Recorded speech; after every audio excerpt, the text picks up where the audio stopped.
Boom! Science Mr. Robertson back in action. More videos for you today, and this one is about the idea of friction. Now, you've probably heard me talk about this in class already because I make people in forces put their hands together, just like this. And then they rub. And they rub. And after a few seconds, they get really, really, really warm. So, this is what is important for today. To think about friction, when it's good, when it's not so good. And also, for how it starts, with how it works. Basically, even if it looks perfectly straight, it's not. If I get down to the molecule and the atom level, every surface is a little bit bumpy. And let's say I have another surface. I've got something like this here. And I move this way. That's confusing.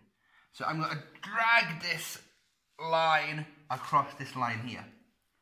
Every little bump it hits, every little bump means I need some more energy to go over that bump. And that extra energy, that there is the friction. The friction are all of these little bumps that are on every single thing, and that makes it have friction. That makes it harder to move. And if I try and slide on the floor really slowly, I can't do it. And I need a bit more force to get past. Friction is what we call, can you see down here? You can. An opposite force. It works opposite to motion. I can't give you a force of friction. But if I try and move this way, no, I'll do it this way. If I try and move this way, if I try and do a slide this way, with a tiny force, I don't move. Because I'm pushing this way, and the friction is equal and opposite that way. Until I push harder. And I push harder, and I get more than the friction. So then this arrow is bigger, and I go this way.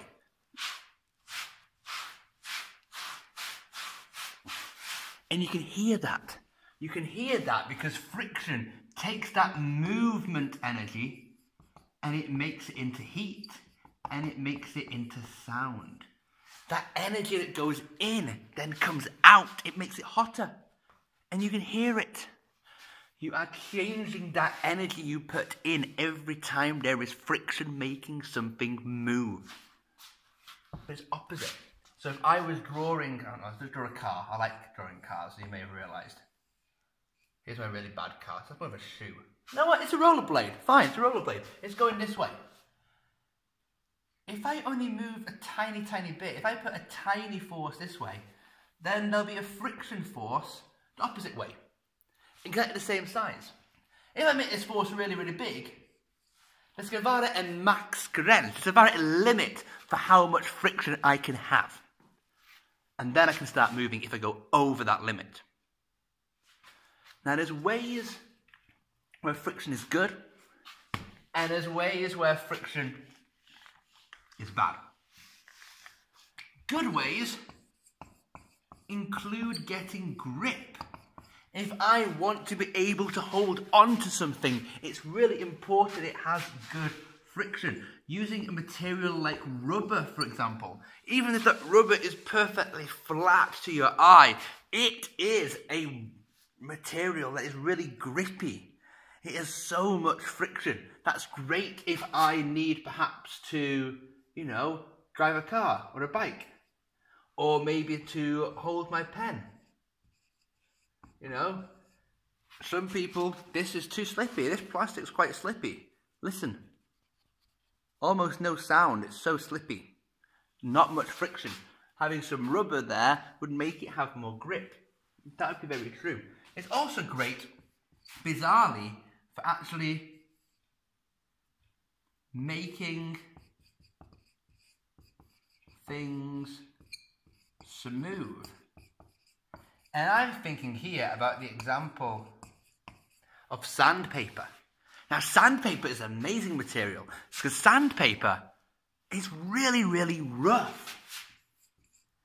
Because rough materials have more friction. You know, they look like this. And there's more bumps to go over, so there's more friction.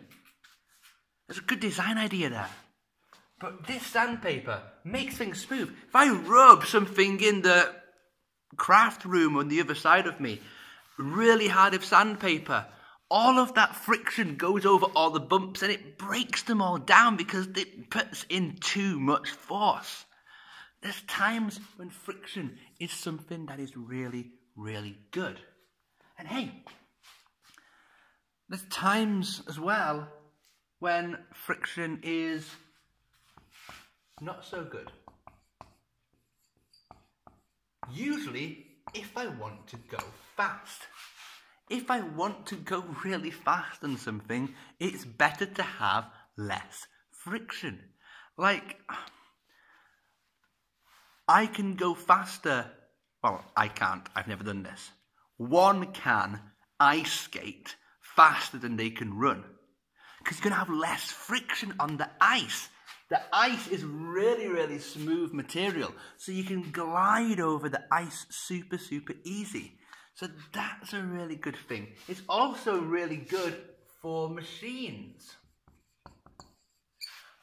Machines, often inside them, the working parts, if they rub together a lot, then they will start to break, they will start to go slower, things get stuck. You know, I'm thinking here of like the old-fashioned little cogs and wheels.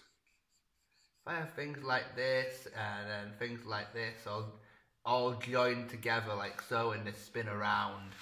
Now, if they're really high friction, they're going to be bumping and breaking all the time. This is where actually we can use something. You can see that too. Awesome. Called a lubricant. Lubricant are liquids that lower friction. Water is an example I often use in the classroom, but then soapy water is an even better lubricant. You can even have oils, which are even better as well, especially for machines and engines. So we can do things, because the liquid, if I put a liquid on this here, that liquid kind of goes to the bottom, like so.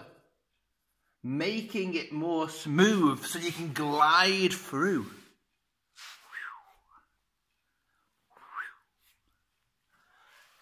That's a really, really good thing to have. Because we live in a world where friction really can dominate. We're coming towards winter right now. And people are maybe putting on winter tyres. Or maybe if we get snow, we might have people put chains in their tyres to make the grip much more, so the friction is larger.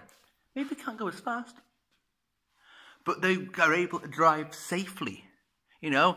And when they brake, you want your brakes to come in like so, push against the tyres so that they stop spinning all the time. Friction, always working against us. But we need it. In a world without friction, how can I stop myself? I'll just continue going all the time. I won't ever have the control to be able to stop.